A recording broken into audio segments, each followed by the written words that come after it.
अपने बेटे राजू कबूतर और टुनटुनी बेटी के साथ रहती थी। टुनटुनी चिड़िया बहुत गरीब थी। मेहनत मजदूरी करके अपना घर चलाती थी। बारिश का मौसम शुरू होने वाला था।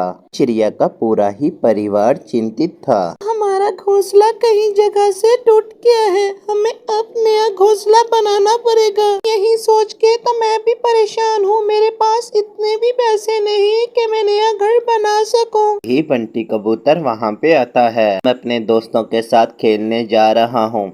है बेटा, तुम चले जाओ, शाम होने से पहले ही लौट आना। ना माँ, अगर बारिश अब शुरू हो गई तो हम कहाँ जाएंगे? रुको बेटी, मैं भी कुछ सोचती हूँ। तब तक तुम मेरे लिए चाय बना के लेके आओ। चिड़िया चाय बनाने के लिए चली जाती है और चाय बनाकर अपनी माँ को दे देती है। चिड़िया, मैं सोच रही हूँ मैं जहाँ पे काम करती हूँ वहाँ से कुछ कर्ज ले लेती हूँ। धीरे धीरे मैं वो कर्ज चुका दूंगी। पहले से ही तुम्हारे ऊपर कितना कर्ज है। अगर तुम कर्ज फिर से ले लोगी तो हम खाएंगे कहाँ से? मैं क्या करूँ, मुझे तो कुछ समझ नहीं आ रहा। कुछ दिन बीत जाते हैं और बारिश का मौसम शुरू हो जाता है। चिड़िया अपने मालिक करक सिंह के पास कर्ज मांगने के लिए चली जाती है। जी, मुझे थोड़ा सा कर्ज चाहिए। मैंने अपना नया घोंसला बनाना है। बारिश हो रही है, मुझे पूरे घर में रहना मुश्किल हो रहा है। घर में चिड़िया, तुम्हें कर्ज मांगते हुए शर्म नहीं आती?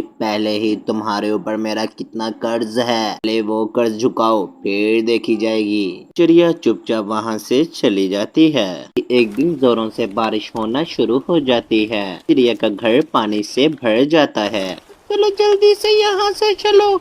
अगर घोंसला टूट गया तो हम सब दबकर यहाँ पर ही मर जाएंगे। आ जाओ अपने बच्चों को लेकर, मुझे तो कुछ समझ में नहीं आ रहा। टोनी चिड़िया हरिया तोता के पास जाती है। जी, मुझको और मेरे बच्चों को अपने घर में आश्रय दे दो। टुनी, तुम्हारे घर को क्या हुआ? इतनी बारिश में तुम मेरे पास मदद क्यों मांगने आई हो? घर में बारिश का पानी भर गया है। बारिश रुकने तक आप मेरी मदद करो। टोनी चिड़िया, तुम बूढ़ा मानो या अच्छा, मैं तुम्हें अपने घर में नहीं रख सकता।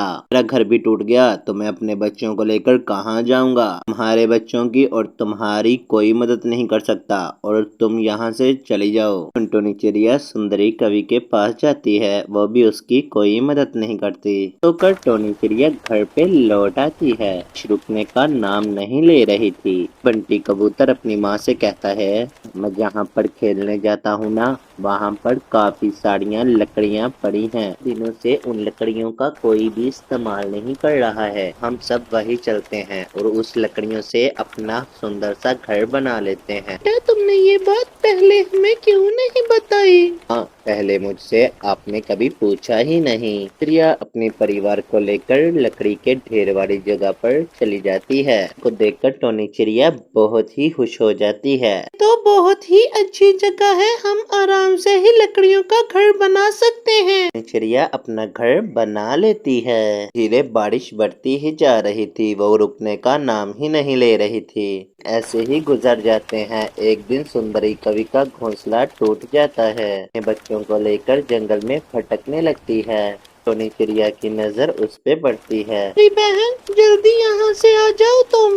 बहन, मैं तुम्हारे घर में रह सकती हूँ। अरे तुम मेरे घर में रह सकती हो। बहुत बड़ा ही घर है। हम सब ने मिलके इसे बनाया है। ये बहुत मजबूत भी है। तुम्हारा बहुत शुक्रिया टोनी चिड़िया, तुमने इतनी मुसीबत में मेरी मदद की। तो सभी उस घर में खुशी खुशी रहने लगते हैं।